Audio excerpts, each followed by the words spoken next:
Assalamualaikum warahmatullahi wabarakatuh. Kembali lagi kita pada tahun ini kepada bulan Ramadan, yang dimana bulan Ramadan adalah bulan suci bagi umat Islam tentunya. Di bulan Ramadan kali ini kita harus lebih baik daripada bulan Ramadan sebelum-sebelumnya.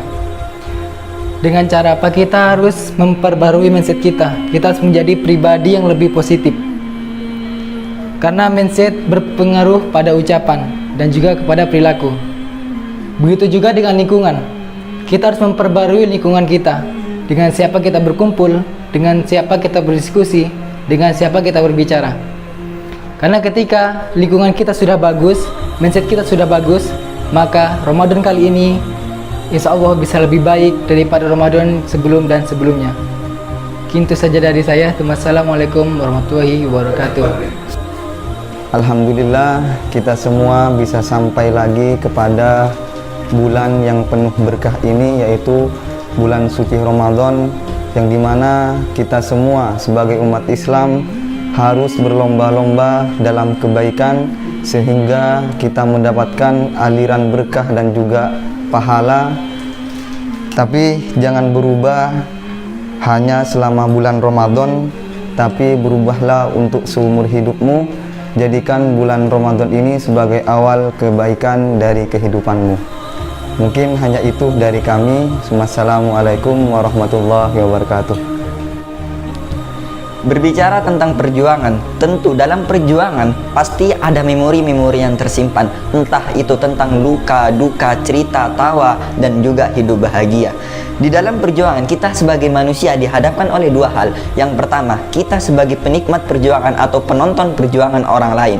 Jika kita sebagai penonton perjuangan orang lain, maka yang ada dalam diri kita adalah diam diri di tempat dan melihat kesuksesan orang lain. Kita tetap berdiri di tempat dan melihat terus bagaimana orang berproses, orang berhasil dalam perjuangannya. Kita dapat apa? Tentunya tidak dapat apa-apa. Selanjutnya, sebagai penikmat perjuangan yang harus kita punya dalam diri kita masing-masing, kita harus bisa berjuang dalam hal sekitar.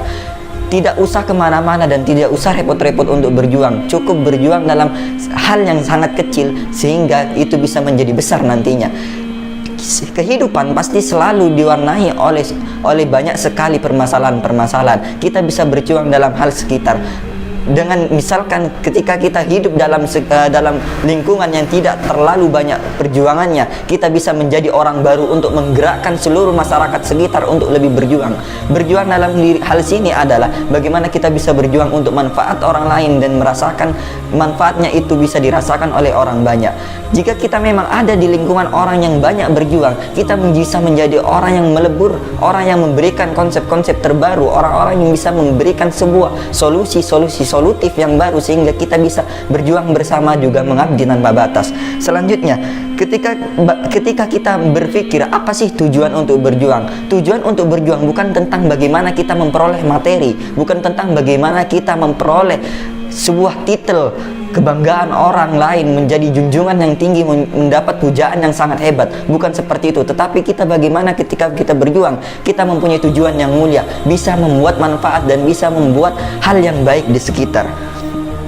Tetapi perjuangan dalam diri manusia dihadapkan oleh antara ikhlas ataupun juga tidak ikhlas.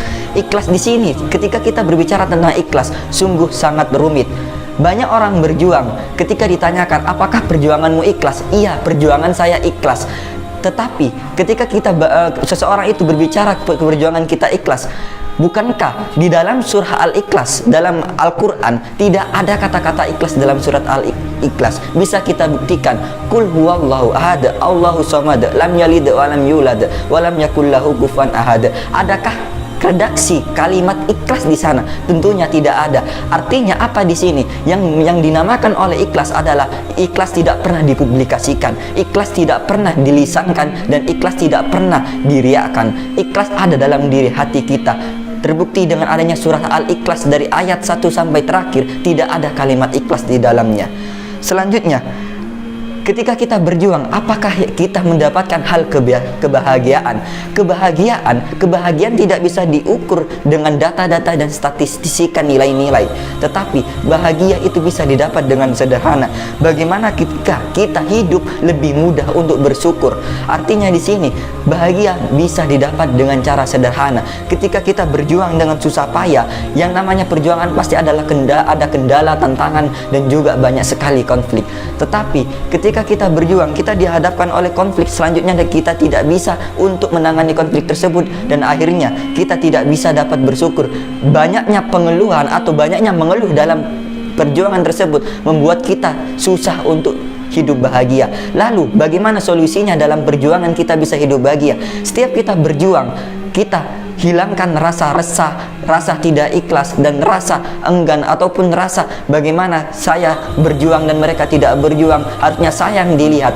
Kita hilangkan sikap seperti itu. Bagaimana kita bisa mengikhlaskan, artinya kita bisa bersyukur. Kita berjuang dan selanjutnya kita berjuang tanpa melihat sejauh mana kita berjuang. Teruslah menatap masa depan.